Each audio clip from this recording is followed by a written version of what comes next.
La première raison, c'est évidemment le lien culturel avec la France. Ce lien culturel qui est établi par le français. La langue est un élément important pour poursuivre ses études en France. La deuxième raison, c'est évidemment la publication des recherches scientifiques. Il y a une prolifération importante dans tous les domaines confondus et de manière transversale. C'est la deuxième raison qui m'a conduit à choisir la France pour me perfectionner et pour poursuivre mes études. L'idéal, c'était effectivement d'aller apprendre en langue française, mais aussi par rapport au contenu du programme, qui est un très bon programme, parce que déjà, j'ai eu à faire un diplôme universitaire en ligne, donc j'ai pu voir le contenu de la formation qui est très bon, à un très bon niveau, et donc c'est un peu tout ce qui me motive en fait d'aller ensuite en présentiel pour apprendre de plus.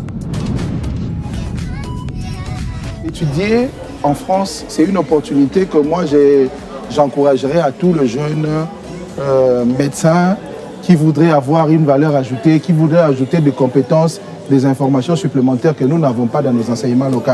Parce que dans tout le cas, vous revenez de là avec un grand bagage et vous êtes même décomplexé. La France, c'est la langue qui nous connecte directement à ce pays. La France, c'est aussi sa culture. Nous sommes très intéressés par la culture française.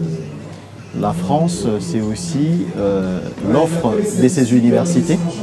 Quand vous devez partir du pays, on vous demande de choisir 3 universités et vous en trouvez facilement.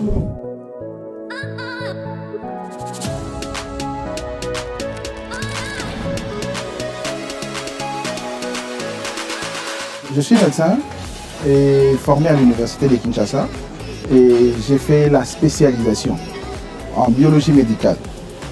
Au cours des années 2009-2010, la France a ouvert des opportunités pour que les jeunes médecins aillent faire des compléments des formations. J'ai postulé, ces formations-là, on les a appelées diplômes de formation médicale spécialisée.